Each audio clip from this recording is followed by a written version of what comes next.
On this episode of the podcast, my friend William Hellmuth, director DP from LA, breaks down the lighting of a recent short film that went viral called Crossing Over Express. So for people that don't know you, can you kind of describe, what is it that you do for a living? Yeah, my name's William. I'm a director of photography. That's what I do for a living. So, I work primarily in short form space that can be commercials or like online content, or as well as feature length narrative. I've done so I actually have a feature film coming out that I shot coming out this December, yeah, that's the bulk of my work. That's awesome. And you're based out of LA, is that correct? Yes. Very cool. How is LA? Man, LA it's cool actually. It's funny. A lot of people complain about it. Where it's kind of like a soldier's favorite pastime is complaining. It's kind of like I feel like it's that way with a lot of us, the people in LA. We're always complaining about it, traffic or whatever. And all that stuff is kind of true. It is crowded and a little bit crazy. But a lot of times I kind of stop and think about it and realize that I actually kind of really love where I live.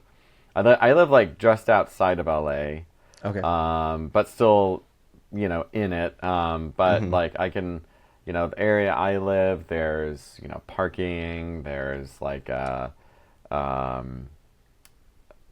just some really nice neighborhoods. Totally. And, right next to some hills, mountains, so I can go hiking and stuff. And I love the outdoors, so that's great. Yeah. And then, aside from all that stuff, there's just no shortage of people here that are interested in the stuff I'm interested in. So, for sure, movies.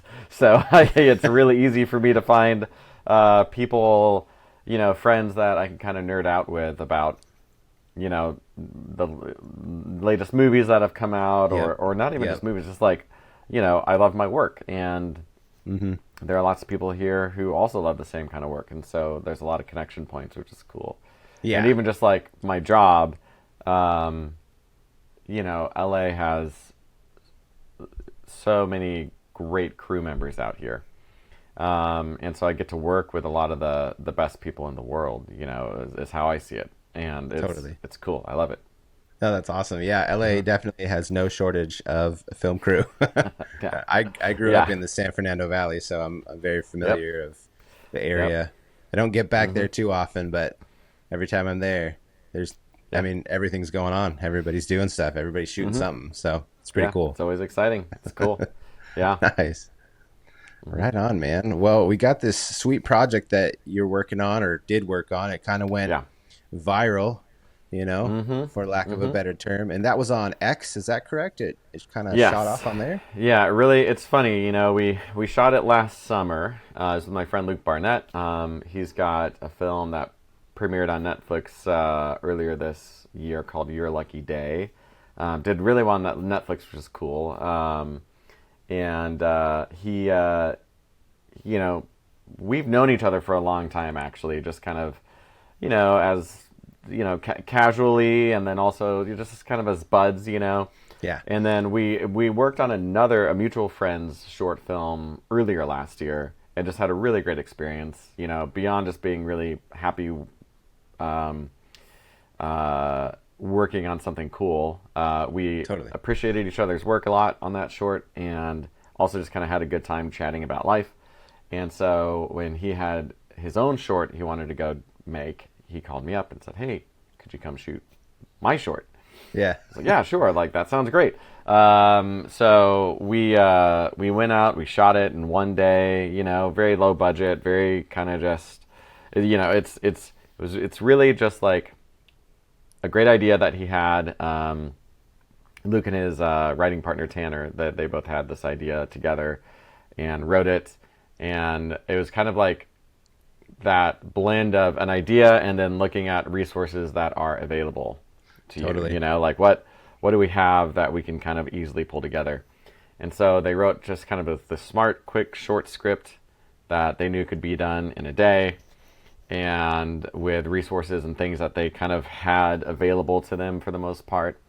And pulled me in, and I pulled some people I know in, and we just kind of went out there for a day and made it. So that was That's about a year crazy. ago. Yeah, and it was a lot of fun actually. We had like a really good experience making the short. You know, it was like Hmm. it never really felt like a struggle. You know, like we were really just like the energy on set was really really good. Really very collaborative, which I always love. I love it when like you're in this atmosphere where like, you know, for me as a DP, I really like being able to offer my own ideas as far as like not just like how I think lighting should go, but like angles and coverage even like how are we even Hmm. just gonna like capture a whole scene. Totally. And it's cool working with like so Luke and Tanner, like their backgrounds are both in acting. And what I love about that is like actors can really have just this. Well, their backgrounds they're also still currently actors, but you know you know when you work with actors, there's this like willingness to really commit yourself to the core of a scene and a story rather than getting like sometimes when I work with directors who like all they've ever wanted to do is direct, they see the movie a certain way in their heads and they Hmm. want to do whatever it takes to like make it that way Sure. in the finished product, you know. Whereas sometimes working with actors, they're a little bit less married to those results and a lot more committed to the process. Okay. And so it's just such a great way to collaborate where, you know, I'm offering ideas and they're offering ideas. And, you know, there are some things where, you know, they know like, well, the shot needs to contain like this kind of thing. But then a lot of those details surrounding it are sort of left, you know, to me or to Hmm. us, you know, as we're figuring it out. So That's it just cool. ended up being a really fun experience, really cool. And so then we finished it. It played in some, like you know, some pretty cool festivals. None of the big ones, you know, but still, like it was fun. You know, we had some fun there. Um, and then it was, you know, a couple months ago, I think. Maybe it was more recent than that. Maybe it was just a month ago. I don't know. Time's been crazy for me this year. Yeah. Well, I lost track of it all. But anyway, a little bit ago, Luke just kind of on a whim posted it on X. Just like not, didn't link to it. He just posted the video, the film, Hmm. like natively on X, and I mean, and it just like blew up. Like I mean, it was wild. It was really cool. Like you know, we had like you know celebrities sharing it. Like I think it got over like 1 million views or something like that within like a day. I don't remember what it's at now, but I mean it just really like really took off. Um, and you know we got write ups in like Deadline and several other like cool trades and stuff. Like it really just I mean it was kind of wild seeing like because like the thing about X is like you know we all kind of know like the numbers on that can sometimes be a little bit inflated. So I don't always trust the numbers, but like when you see like certain people reposting it and sharing it, and then Yeah. other like publications starting to write about it, it's like whoa, like okay, Yeah. like this is actually like This is taking really off. taking off. Yeah, and so like it's just one of those projects I never expected. Like you know, it's one of the projects I was the most excited to share with people, but like I don't know, stuff I share doesn't really happen to stuff that I shoot. You know, like yeah, I feel like I go and I shoot stuff and nobody really cares about it. Well, So that's the internet for you. You never know. You spend all this yeah, time on a project and like, your friends view it and then yep. sometimes something hits and it just goes nuts. So Yeah. it's crazy. So it's been cool. It's been cool seeing that take off. And Yeah, that's awesome. yeah, yeah. So, That's so sick. I can't believe you guys shot it in a day. Like, I mean, it's hmm, gorgeous. I'm looking at the frames here and like you did cool. it all in a day. That's crazy, man. Thanks. Yeah. I mean, I really pride myself in being able to work really fast as a DP. Some of my best work has been stuff that I've shot really quickly. Like, you know, I shot a feature a few years ago where we were, you know, doing 8 to 13 pages every day. And it was Oh, like, and wow. it's still work that I look at as like some of my best work. You know, this is from Hmm. years ago. And it's really like, you know, what I told something on that feature, and it's sort of the philosophy that me and my crew, because I've worked with a lot of the same crew, you know, Hmm. through the years, and we kind of have this philosophy dating all the way back to that feature that we kind of carry through now into this short as well, is that like we can't look at, you know, a tight budget or a tight schedule as we can't look at that as like a handicap or a something that's crippling us. We need to see it as an opportunity to really embrace limitations and to grow and push ourselves. And my philosophy is like if you can't make, you know, a 1-ton grip package or whatever look like $1 million, then you won't be able to make, you know, a full like, you know, 10-ton electric, 10-ton grip or whatever look like $50 million. You know, like you need to like you like whatever you're doing, you need to always over deliver. And so the I look at a lot of these like quick shoots as kind of like this fun challenge, and it is funny because you know you listen to the guys who are shooting, you know, massive projects, and they're actually like it kind of never stops. Like the bumping up, you're always going to be running up against bumping up against your limitations. You're always going to feel rushed. So just embrace it when it happens. So no, 100%. Yeah, I always use that old adage like solutions, not problems. Like there's always something that goes wrong. I mean, same way with, on the commercial sets. Like we plan all this stuff out, and then the day comes, and some creative or agency person's like, "Oh, we're gonna do something totally change different." It all. It's like, sure. It's crazy. If you're complaining about problems at, you know, at a low budget or a tight schedule, you'll still be complaining about those problems, you know, with the big budget or plentiful schedule, because you're always going to be growing. Makes sense. It's like what, like the fish who grow to the size of their pond, you know, like that's kind of like that's what you're always going to fill that space. So totally. Well, curious what did you shoot this on, like camera package wise? We shot it on my at the time I owned an Ursa 12K, Ursa Mini 12K. Not the new Cine one, just their older 12K, and you know, cool camera. I shot a bunch on that for a couple years. So I shot this on that, and then my Takina Vista Primes, and with the Revar Cine Scarf Dust filter. Oh yeah, everybody loves Scarf Dust. Yeah, it's great. Yeah, so it really Scarf is. Dust. I mean, hey, this is the Ryan Avery package right here. That's so funny. I love it. Yeah, yeah, it's great. So that's what I shot this on. Did you end up getting into the Blackmagic ecosystem because it matches like the Alexa line, like the Alexa? Yeah, I mean a little bit. I mean, I've always loved that area look. You know, like it's kind of. I mean, it's crazy that it's still the gold standard. Like, that feature I mentioned that I shot years ago. We shot that on the Alexa XT, and like it's wild. Like looking at the footage, and it's, you know, you never look at that. Like that's an old camera now, but you look at it and you never look at that footage and think like, wow, we've come a long way with the image. You know, like it's still so great. So one of the big convincing deciding factors for me in the early days, you know, obviously I needed to, especially when I first got started, I wanted to have some kind of a camera, and I wasn't going to go into debt buying an Alexa or something like that.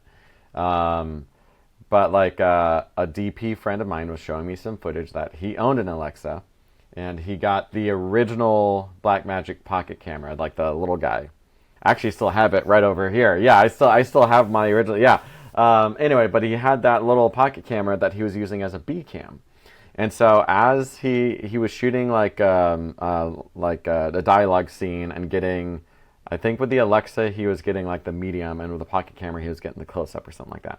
I don't remember, because as we were going through, he was showing me the footage, and both of us kept forgetting which was which.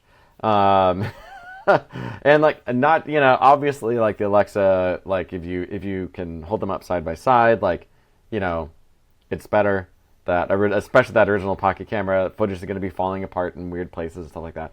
But you know, it was just this kind of like, oh, these look really similar, and I could put an area LUT onto my Blackmagic footage, and it would actually work, and like, I don't know, just a lot of things like that, you know, and like I bought that pocket camera for $500, and I could shoot RAW, you know, and like it was a clunky Cinema DNG, but it was still RAW, and like it was just like so much, you know, like the footage, the results I was getting from it were so much beefier than what I could get from even like competitors' $5,000 or $6,000 cameras, which those ones weren't even the expensive ones, you know. But yeah. So I kind of got that camera, and you know, especially like when I was like first starting out, it was just great because that was the camera I could go shoot like, you know, some corporate videos with, go do some interviews or whatever, or you know, a buddy was doing a short film, like okay, like, you know, I'll go like zero budget shorts where there's no money to rent anything. I'm like, I'll go take this, and you know, and so I kind of just like, I got used to using that when there was no budget, and then eventually saved up. And like, for me, the way I've always seen it is like, those cameras they've always been my floor, where I know like it never has to get below that. So then I eventually upgraded to the Ursa, or to the Ursa Mini. I think I got like, yeah, I got the 4.6K, yeah, the Ursa Mini Pro with the internal ND. Had that for years. And I would always get them used, you know, so I'd spend like a few grand or something like that and have like a camera that would work great in a lot of different professional settings, if they didn't have the money for a nicer camera.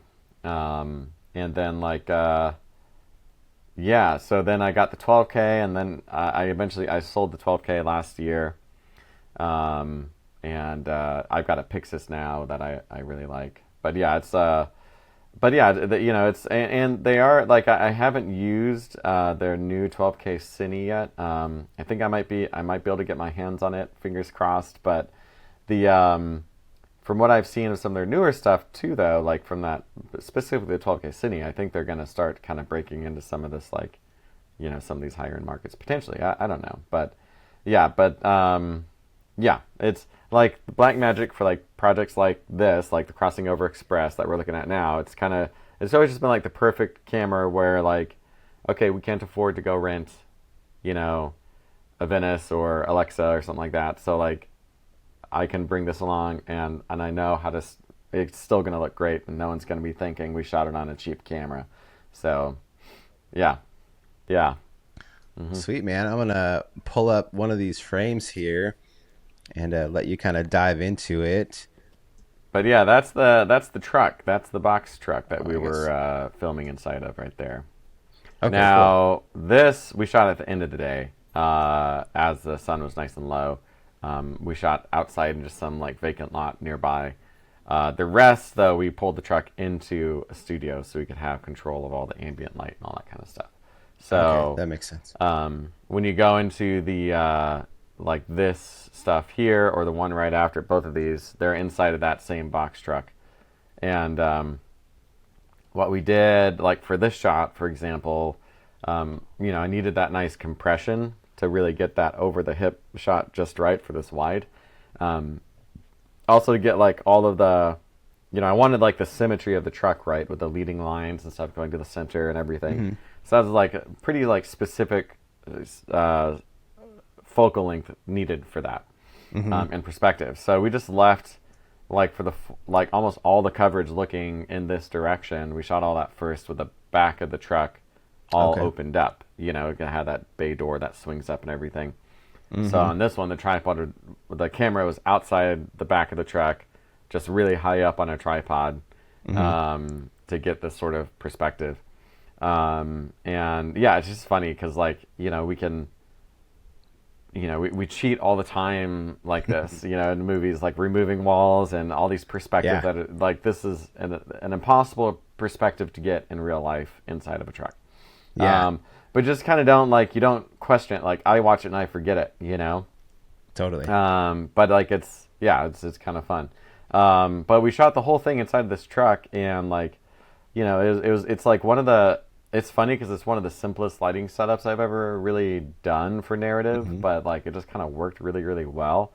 we had a few different ideas we were tossing around for this. We were thinking of like either creating or faking like a vent on the top of the truck and having like a beam of light coming down, you know, like into the, like near the back of the truck or something like that. So there's this, she's like the psychic woman, like who's sitting down in this chair, and like, you know, I was thinking like, okay, maybe we get this beam of harsh light coming down and like bouncing, skipping off the table or something like that, and she's sitting just outside of it, you know, like this kind of like cool, like, and maybe there's a fan moving, so we get cool movement like that. But what we settled on instead was this feel of like this like greenish, this cool green ambient light that doesn't, like, it's not super like motivated by anything. It's just kind of like this green ambient light. Green is traditionally a color that has to do with death. Okay. And this movie is about crossing over, you know, the barrier between life and death in order to communicate with the dead. So it's this kind of like weird supernatural concept. And so, you know, in the end, we felt like, okay, this is the lighting that's appropriate for this movie. You know, that's going to help reinforce the story and the mood that we want to do. Okay. But what was fun was just how easy it was. It was to accomplish. We had, my gaffer had 2 of the Aperture Infinibars, and you know, those have like the magnets on them. Yeah. And actually no, we had 4 of them. So we left 2 of them charging. Then we just took 2, and it's a box truck. You know, the ceiling's not very high, and it has a lot of metal on the ceiling. So all he had to do was just like pop 2 of those light bars or Infinibars on the top on the ceiling of the truck. And there's one running like, you know, horizontally, one running perpendicular, so we get slightly different kind of angles and stuff. And then depending on which way the camera was facing, we would just dim one of them down, you know, like we're always adjusting levels to get the background feeling right. Nice. And then after that, you know, he was just sort of like in this shot here, I kind of made the choice when I was talking with the production designers in pre-pro. We went back and forth a lot about like what kind of practicals might be inside of the truck. And so they went, you know, they kind of pitched the idea of these, you know, they wanted to have this kind of like vintage radio. Then they thought like maybe some vintagey looking lamps in there as well. And so, you know, I loved the idea of like green and intense orange. So we had just these 2 orange lamps in there, and that's really the only motivated light in the entire film. And so awesome. as we're moving around, it was a lot of figuring out how to sort of like bring in that little touch of orange. And then in this wide shot here we're looking at, you know, I saw these 2 lamps on her. And I wanted to, like, this is actually a slow dolly push-in until we land on a close-up on her face. And but you can see it more in the close-up, but I wanted to kind of wrap, there's that lamp on the desk, and you can see this, you know, there's a little bit of warmth on her face there, which really feels like it's just coming from that lamp. It's not, though. That lamp wasn't reaching her face. So we just hid like a little MC behind the radio to kind of scratch her face, you know, and get some of that warmth there. And it really like helped keep her from getting muddy and blending into the background too much and all that good stuff.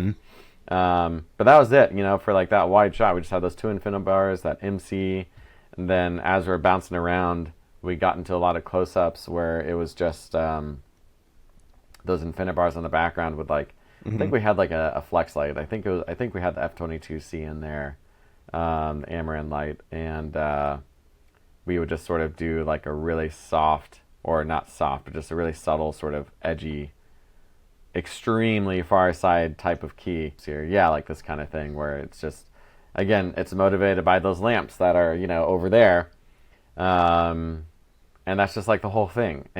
And we did a few more gags in there, like some fake daylight coming in at some point, or like even for that first wide shot, it's all about those lamps. You know, we got that ambient light. You can actually see the reflection of the Infinibar here, which is fun. I had a 60X just lighting the bottom half of his body, just because I thought like, it feels like he should be getting some kind of light from that lamp, Mm-hmm. and it's going to help us see him a little bit too. So again, it's not muddy.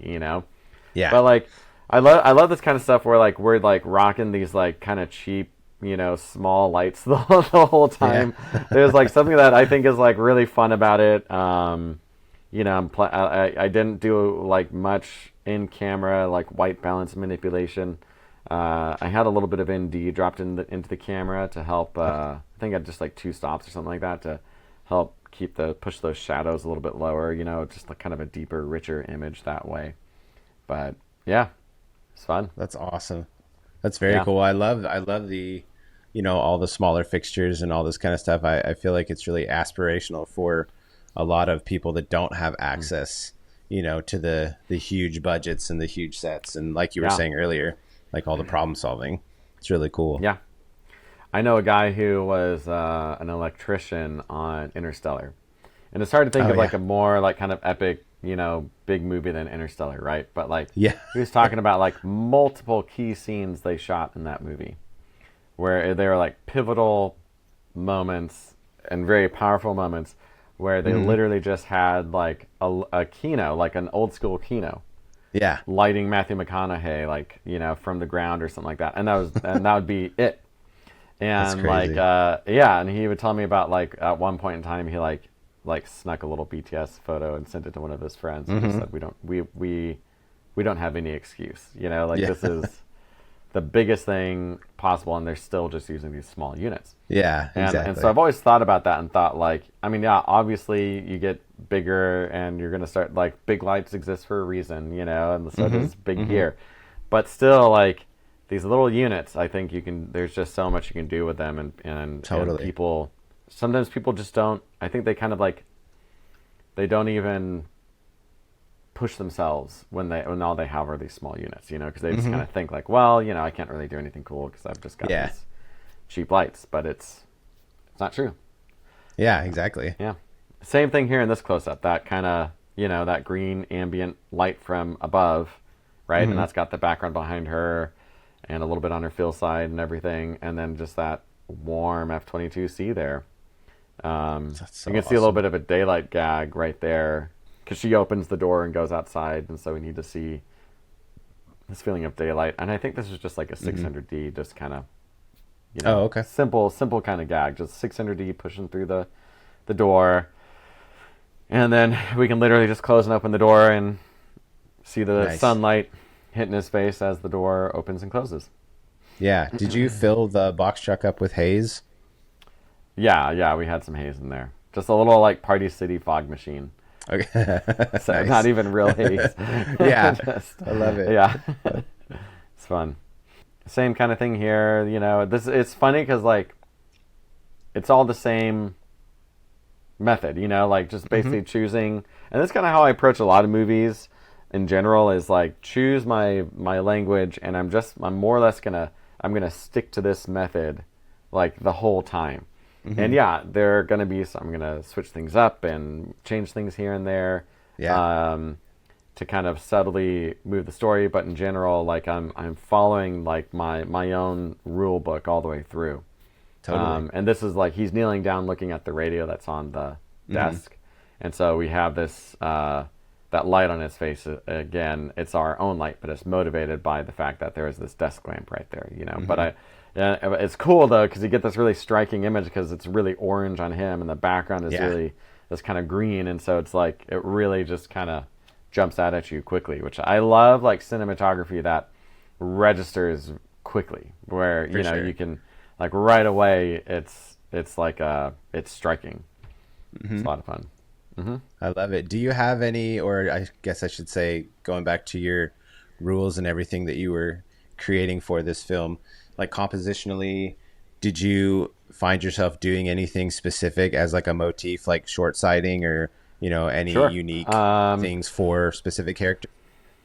I did. So, at the beginning of the film, I stayed away from really seeing too much of Luke's face. Luke is the main character, the guy with the mustache.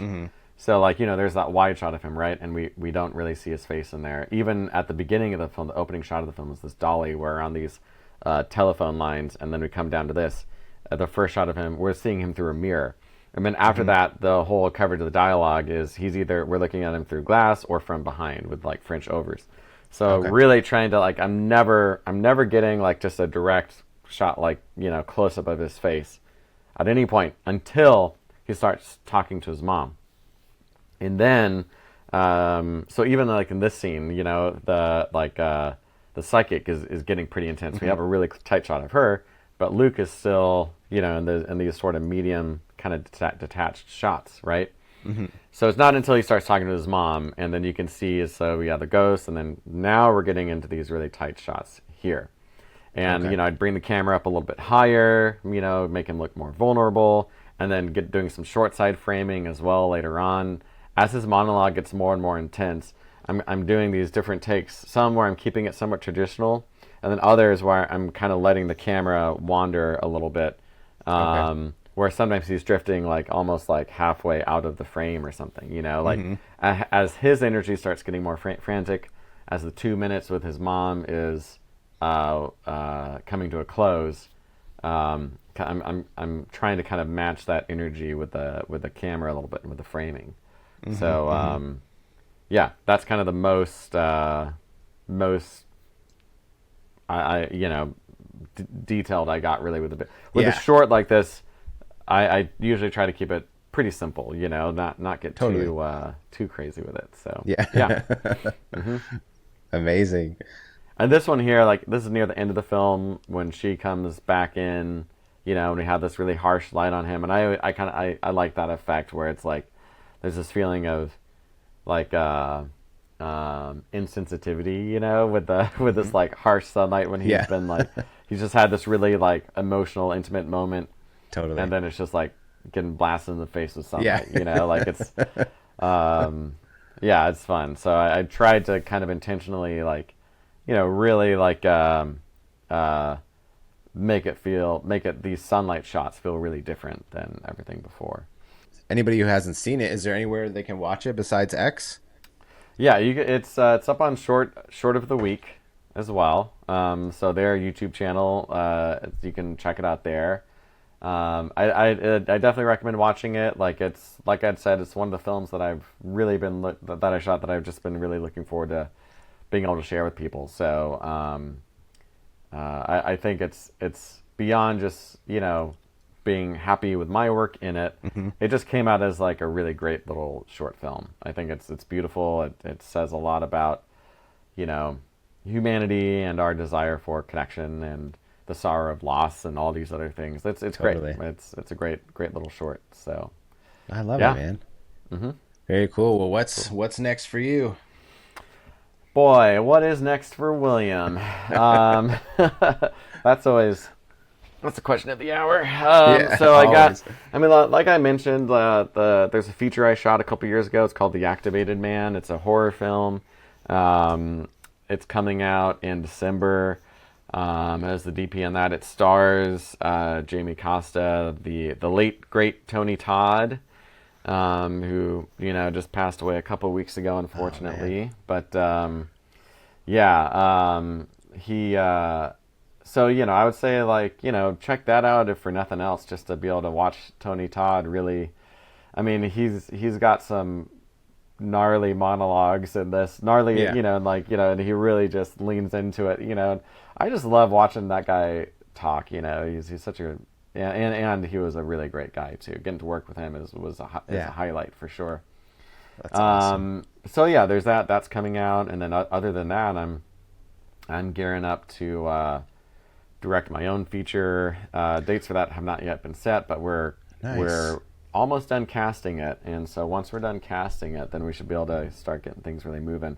But it's a feature-length adaptation of my sci-fi short Alone. Oh, that, cool! Yeah, released that was sick. several years ago. Yeah, Yeah. So the goal is first quarter 2025. But we're doing this thing on a pretty tight budget. I'm pulling all my little like indie filmmaker tricks to make this thing happen. But I'm real excited about it. It's the script is written by J. Scott Worthington, who also wrote the short film, and he and I have been collaborating for a long time. Great writer. It's a really beautiful script. I'm we're so close. So I'm really excited about that. Sick. So yeah, that's those are some of the big things coming up next. Awesome. I love it, man. Well, where can everybody find you if they need to get a hold of you? What's the best spot? WilliamHellmuth.com. That's got all my info on it, work, contact, everything. Right on, man. Thanks for coming on the podcast. Thanks for having me. For sure, dude. I've been excited to chat and, go through all this stuff, and yeah, it's cool.